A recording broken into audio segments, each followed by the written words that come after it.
Hello friends, good afternoon. मैं प्रीति प्रजापति एक बार फिर से स्वागत करती हूँ आपके अपने YouTube channel all in one study point पर। तो फ्रेंड्स, हम पढ़ रहे थे फिजिक्स और उसमें हमारा जो टॉपिक चल रहा था स्पीड एंड वेलोसिटी, चाल और वेग। लास्ट क्लास में हमने डिस्कस किया था कि चाल क्या है, वेग क्या है, और उससे पहले हमने दूरी और विस्थापन को समझा था, जिससे आपका चाल और वेग अच्छे से समझ में आ गया होगा।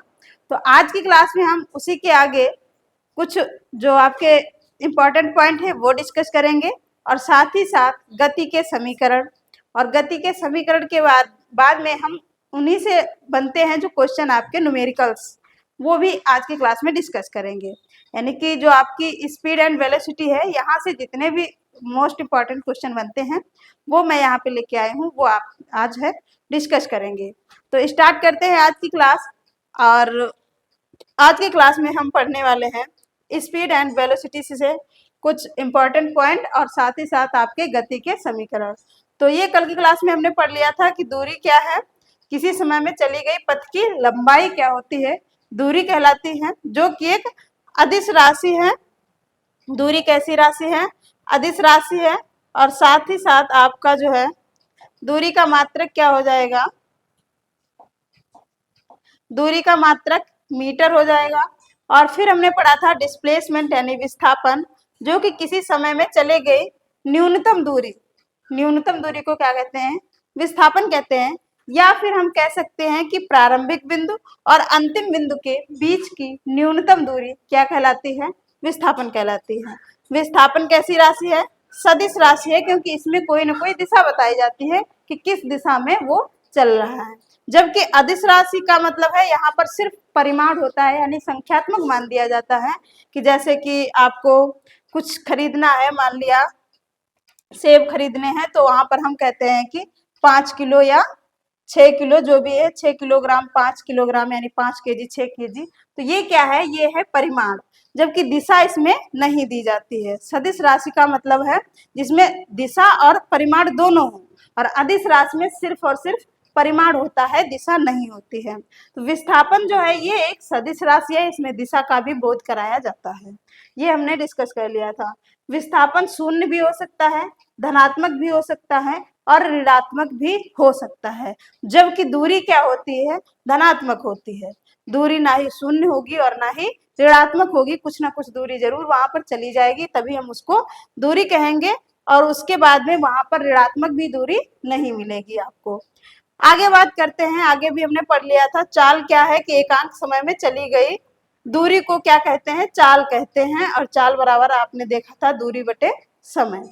मात्रक क्या हो जाएगा? मीटर प्रति सेकंड। और ये भी एक अदिश राशि है। चाल कैसी राशि है? अदिश राशि है। फिर उसके बाद में हमने पढ़ा था वेलोसिटी, वेग, एकांक समय में तय किए गए विस्थापन। विस्थापन सदिश राशि है, तो जाहिर सी बात है वेग भी सदिश राशि होगा। तो विस्थापन को क्या कहेंगे? विस्थापन क्या कहलाता है? वेग कहलाता है। यानी एकांक समय में तय किए गए विस्थापन को क्या कहेंगे? वेग कहेंगे। और वेग का फार्मूला क्या हो जाएगा? विस्थापन बटे समय, मीटर प्रति सेकंड। इसका भी मात्रक हो जाएगा। बस इतना याद रखना है कि चाल जो होगा वो अदिश राशि होगी, जबकि वेग आपका सदिश राशि होगा। वेग भी दो तरीके का होगा, एक होगा प्रारंभिक वेग और एक होगा अंतिम वेग। प्रारंभिक वेग को हम u से लिखेंगे और अंतिम वेग को हम v से लिखेंगे। तो यहाँ तक हमने कल की क्लास में डिस्कस कर लिया था। अब बढ़ते हैं आज की क्लास, आगे से होगी हमारी त्वरण। तो त्वरण क्या है? एक्सीलरेशन क्या है? वेग परिवर्तन दर को त्वरण कहते हैं। वेग में अगर चेंज आ रहा है समय के सापेक्ष, तो वहां पर क्या होगा? त्वरण होगा। त्वरण बराबर होता है वेग परिवर्तन बटे समय। वेग परिवर्तन बटे समय। मीटर प्रति सेकंड इसका क्या हो जाता है? मात्रक हो जाता है। मीटर प्रति सेकंड क्या हो जाएगा? यहाँ पर मात्रक हो जाएगा। मीटर प्रति सेकंड स्क्वायर, सॉरी, इसको हम क्या लिख सकते हैं? मीटर सेकंड की पावर -2 भी लिख सकते हैं। तो यहाँ तक हमने बात कर ली थी। आगे त्वरण का अगर फॉर्मूला आप लिखना चाहें तो a बराबर v माइनस u, यानी कि अंतिम वेग क्या लिखेंगे? अंतिम वेग माइनस प्रारंभिक वेग। प्रारंभिक वेग और बटे अपान में क्या आ जाएगा? समय। ये हो जाएगा आपका त्वरण। यदि त्वरण और वेग एक ही दिशा में है तो चाल क्या होगी, बढ़ेगी। यदि वेग और त्वरण एक ही दिशा में लग रहे हैं तो क्या होगा, वहां पर चाल बढ़ेगी। और वही इसका विपरीत होगा, अगर त्वरण और वेग विपरीत दिशा में होंगे तो चाल क्या होगी, घटेगी। चाल क्या होगी, घटेगी। यहाँ तक हमने कल की क्लास में बात कर ली थी और आज हम पढ़ने वाले हैं गति के समीकरण। तो गति के समीकरण किसने दिए थे, गति के नियम याद रखेंगे जो कि न्यूटन ने दिए थे, और गति के समीकरण आपके गैलीलियो ने दिए थे। किसने दिए थे, गैलीलियो।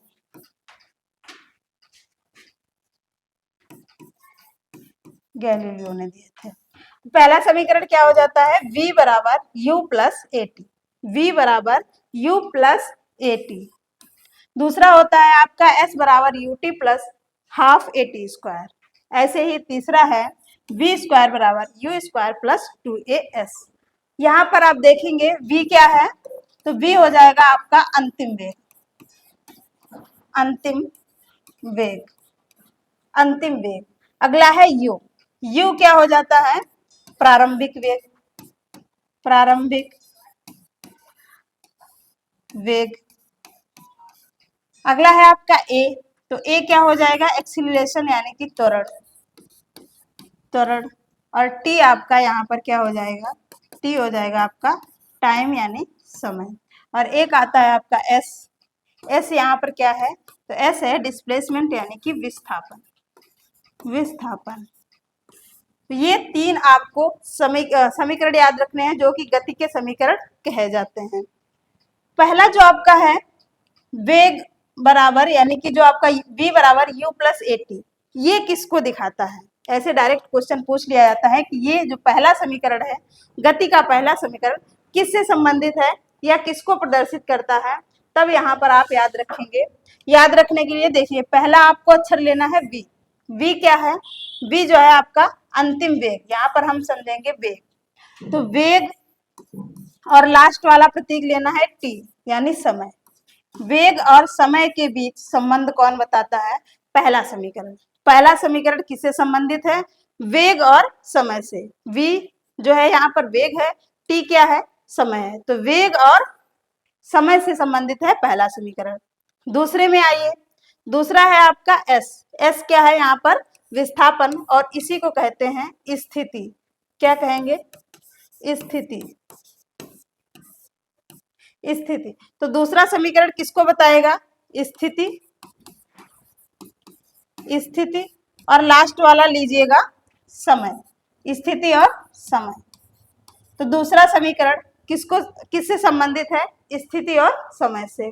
आगे आइए, तीसरा है v क्या है, वेग। तीसरा जो होगा आपका वेग, और लास्ट वाले लेटर लीजिए s यानी s क्या है, स्थिति, स्थिति या फिर विस्थापन भी कह सकते हैं। तो ये तीसरा समीकरण किससे संबंधित है, वेग और स्थिति से। पहला वेग और समय से, वेग और समय से। दूसरा स्थिति और समय से, दूसरा स्थिति और समय से। तीसरा वेग और स्थिति से। ये डायरेक्ट क्वेश्चन यहाँ से पूछ लिया जाता है कि गति का समीकरण, दूसरा समीकरण किससे संबंधित है। तब आपको पहला लेटर और लास्ट वाला देखना है, वहीं से आप याद रख पाएंगे कि ये जो है किससे संबंधित है। तो ये हो गई गति के समीकरण के बारे में। अगर हम बात करते हैं गति की, तो गति जो है दो प्रकार से होती है। यहाँ पर रैखिक गति, रैखिक गति दो प्रकार से होती है। दो कौन कौन से प्रकार होंगे, तो एक तो होगा आपका क्षैतिज, क्षैतिज हॉरिजेंटल, और दूसरा होगा ऊर्ध्व, ऊर्ध्वाधर, ऊर्ध्वाधर। क्षैतिज के लिए आपको यही समीकरण यूज करने हैं। क्षैतिज गति के लिए आपको तीनों यही समीकरण यूज करने हैं, जिसमें आपका v होगा अंतिम वेग, u होगा प्रारंभिक वेग, a होगा आपका त्वरण, और t क्या हो जाएगा, समय, और s होगा आपका विस्थापन। ऊर्ध्वाधर की बात करें तो यहाँ पर बनती हैं दो कंडीशन। एक जब वस्तु नीचे से ऊपर फेंकी जाती है, और दूसरा जब वस्तु ऊपर से नीचे आती है। तो एक नीचे से नीचे से जब ऊपर फेंकेंगे, नीचे से ऊपर फेंकेंगे तब कौन से समीकरण यूज करने हैं, और दूसरा ऊपर से जब नीचे आएंगे, यानी किसी भी वस्तु को ऊपर से नीचे जब फेंका जाता है। तो यहाँ पर याद रखेंगे जो त्वरण होगा वो त्वरण काम करेगा जी, यानी कि गुरुत्वीय त्वरण। यहाँ पर हम त्वरण की जगह पर ए की जगह पर ए का जी का इस्तेमाल करेंगे। तो पहला समीकरण यहाँ से क्या बन जाएगा, पहला समीकरण बन जाएगा v बराबर u प्लस, सॉरी जब इतना याद रखना है, जब नीचे से ऊपर वस्तु, सॉरी ऊपर से जब नीचे आएगी तो यहाँ पर आपको एक की जगह पर, यानी कि त्वरण जो आपको लेना है वो जी लेना है, त्वरण आपको जी लेना है। और नीचे से जब ऊपर फेंकेंगे तो यहाँ पर एक की जगह पर आप क्या लेंगे, त्वरण माइनस का जी लेंगे। नीचे से ऊपर वस्तु फेंकेंगे तो माइनस का जी लेंगे। तो अब यहाँ पर देखेंगे v बराबर u प्लस होता था प्लस एटी, और यहाँ पे हमको लेना है माइनस जी टी। ये होगा आपका पहला समीकरण। पहला समीकरण v बराबर u minus G T, v बराबर u माइनस जी टी। ऐसे ही दूसरा समीकरण देख लीजिए, s बराबर U T plus half A T square था, यहाँ पर क्या लेंगे, s बराबर U T minus half G T square, half G T square. ऐसे ही आपका तीसरा समीकरण बन जाएगा v स्क्वायर बराबर यू स्क्वायर प्लस 2as था माइनस 2gs, माइनस 2gs।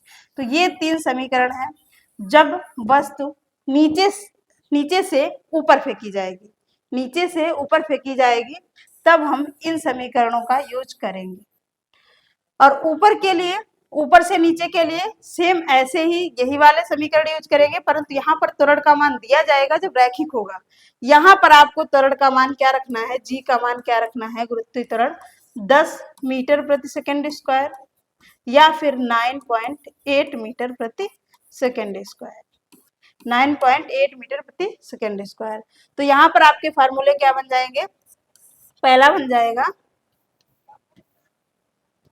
पहला समीकरण आपका बनेगा v बराबर u plus G T, v बराबर u प्लस जी टी। दूसरा समीकरण क्या बन जाएगा, s बराबर U T plus 1/2 G T square. तीसरा समीकरण क्या बन जाएगा, v स्क्वायर बराबर u स्क्वायर प्लस 2gs। तो ये आपको तीन समीकरण जब यूज करने हैं जब वस्तु ऊपर से नीचे की ओर आएगी। तो ये थे आपके गति के समीकरण, जो कि दो तरीके से होंगे, एक तो क्षैतिज, दूसरा ऊर्ध्वाधर। क्षैतिज के लिए आपको यही वाले गति के समीकरण लेने हैं। जब वस्तु नीचे से ऊपर फेंकेंगे तो वहां पर जी का मान जो है माइनस में लेना है, यानी कि यहाँ पर माइनस का जी लेना है त्वरण, और जब ऊपर से नीचे आएगी तो प्लस का ही जी लेना है, यानी कि त्वरण भी प्लस का ही लेना है। अब हम इससे संबंधित कुछ क्वेश्चन देखेंगे। पहला क्वेश्चन है आपका, एक चालक समान गति से अपनी कार को चलाता है और 60 सेकंड में 280 मीटर की दूरी तय करता है, गति ज्ञात करें। तो यहाँ पर आपको दिया गया है t यानी कि टाइम 60 सेकंड, और यहाँ पर आपको 288 मीटर क्या दिया गया है, दूरी दी गई है, यानी कि डिस्टेंस दी गई है 288 मीटर। आपसे पूछा गया है गति क्या होगी, या हम यहाँ पर कह सकते हैं वेग क्या होगा। तो आपको पता है चाल बराबर क्या होता है, चाल बराबर दूरी बटा समय, दूरी बटा समय, डिस्टेंस अपॉन टाइम। तो डिस्टेंस कितने दे रखी है, 288, और टाइम आपको 60 सेकंड दिया हुआ है। सॉल्व करेंगे इसको, तो 6 चौके 24 और 4 बचा 6 अठे 48, 4.8 क्या था, दूरी है तो ऊपर मीटर, नीचे क्या है समय, तो प्रति सेकंड। यहाँ से आपका गति का मात्रक क्या बन जाएगा, मीटर प्रति सेकंड, 4.8 मीटर प्रति सेकंड। फर्स्ट ऑप्शन राइट हो जाएगा, 4.8 इसका सही जवाब हो जाएगा। दूसरा क्वेश्चन कह रहा है कि किरण 90 मीटर लंबे पुल में तैरती है, एक छोर से दूसरे छोर तक और फिर वहां से वापस उसी सीधे पथ पर तैरकर वह 2 बार में 360 मीटर की दूरी तय करती है। किरण का औसत वेग बताइए। किरण का औसत वेग पूछा गया है। तो यहाँ पर आप देख रहे हैं कि किरण जो है 90 मीटर पुल में तैरती है, पहले जाती है, फिर उसी स्थान से सीधे पथ पर वापस आती है। इसी तरीके से वह कितनी दूरी तय करती है? 360 मीटर की दूरी तय करती है। 360 मीटर की दूरी तय करती है। यहाँ पर पूछा गया है औसत वेग बताइए। तो वेग क्या होता है? आपने पढ़ा वेग बराबर विस्थापन, विस्थापन बटा समय, विस्थापन बटा समय। और विस्थापन क्या होता है? तो किसी भी वस्तु द्वारा चली गई न्यूनतम दूरी, या हम कहें कि प्रारंभिक बिंदु और अंतिम बिंदु के बीच की दूरी होती है। तो आप देख रहे हैं कि यहां से किरण चली थी, सीधा 90 मीटर पुल को तैरा और फिर वापस आई, फिर से गई, फिर से वापस आई। तो प्रारंभिक बिंदु भी उसका वही है और अंतिम बिंदु भी उसका वही है। तो क्या यहाँ पर विस्थापन होगा? विस्थापन क्या हो जाएगा यहाँ पर? 0। और अगर विस्थापन 0 है तो वेग क्या होगा? 0। वेग क्या हो जाएगा यहाँ पर? 0। तो आगे बढ़ते हैं। अगला क्वेश्चन है, किसी वस्तु का त्वरण किसके में प्रति इकाई समय में हुआ परिवर्तन है। जो त्वरण है वो किस में परिवर्तन होता है? तो त्वरण होता है, उत्पन्न होता है। ऐसी कौन सी चीज है जिसमें परिवर्तन हो तो त्वरण उत्पन्न होगा? तो त्वरण आप जानते हैं, त्वरण क्या होता है?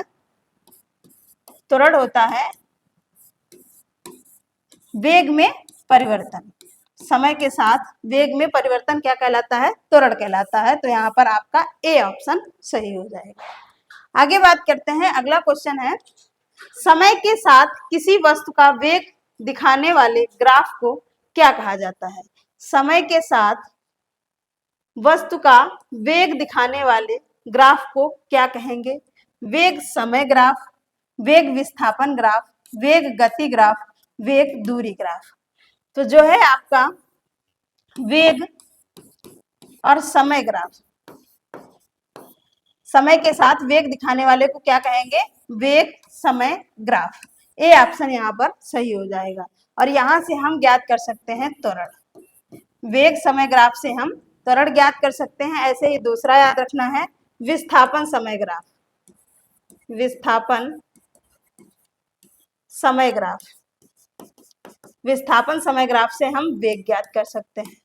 विस्थापन समय ग्राफ से हम वेग ज्ञात कर सकते हैं। अगला क्वेश्चन है, चाल, दूरी और समय का सही संबंध क्या है? चाल, दूरी और समय। चाल यानी कि स्पीड को हम एस से लिखेंगे, दूरी डिस्टेंस को हम डी से लिखेंगे और समय टी को हम टी से लिखेंगे। तो इनमें क्या संबंध होता है? आप जानते हैं चाल बराबर दूरी बटा समय, चाल बराबर दूरी अपान समय। चाल को किससे लिखेंगे? स्पीड है एस, डिस्टेंस अपान टाइम, एस बराबर डी अपान टी। तो एस बराबर डी अपान टी, बी ऑप्शन बिल्कुल सही जवाब है। आगे बात करते हैं। अगला क्वेश्चन है, विस्थापन के परिवर्तन दर को क्या कहा जाता है? विस्थापन के परिवर्तन दर को क्या कहा जाता है? या हम कहें कि एकांक समय में चली गई न्यूनतम दूरी को क्या कहते हैं? तो विस्थापन बटे समय क्या होता है? ये आप कह सकते हैं विस्थापन और बटे समय। ये क्या है? तो ये है वेग। क्या है? वेग। चाल में क्या होता है? दूरी बटा समय, दूरी बटा समय। ये क्या होती है? चाल। तो यहाँ पे आपसे पूछा गया है विस्थापन के परिवर्तन दर को क्या कहेंगे? विस्थापन के परिवर्तन दर को हम वेग कहेंगे, वेलोसिटी कहेंगे। आगे बात करते हैं। अगला क्वेश्चन है, यदि 5 सेकंड में किसी कार का वेट 5 मीटर प्रति सेकंड से बढ़कर 10 मीटर, यहाँ पर वेग होगा, 10 मीटर प्रति सेकंड हो जाता है तो उसका त्वरण कितना होगा? यानी कोई कार है जो कि 5 सेकंड में 5 मीटर प्रति सेकंड वेग को 10 मीटर प्रति सेकंड वेग में बदल देती है तो उसका त्वरण पूछा गया है। अब त्वरण क्या होता है? त्वरण बराबर हो जाएगा आपका अंतिम वेग माइनस प्रारंभिक वेग बटे समय। अंतिम वेग माइनस प्रारंभिक वेग बटे समय, यही तो होता है वेग परिवर्तन की दर, त्वरण कहलाती है। तो त्वरण निकालना है। अंतिम वेग क्या हो गया? अंतिम वेग आपका 10 मीटर प्रति सेकंड हो गया, तो यहाँ लिखेंगे 10। प्रारंभिक वेग क्या था? 5, यानी 5 से बढ़कर 10 हुआ था, तो प्रारंभिक क्या था? 5। और कितने समय में? तो आपका 5 सेकंड में। तो यहां से क्या हो जाएगा? 5/5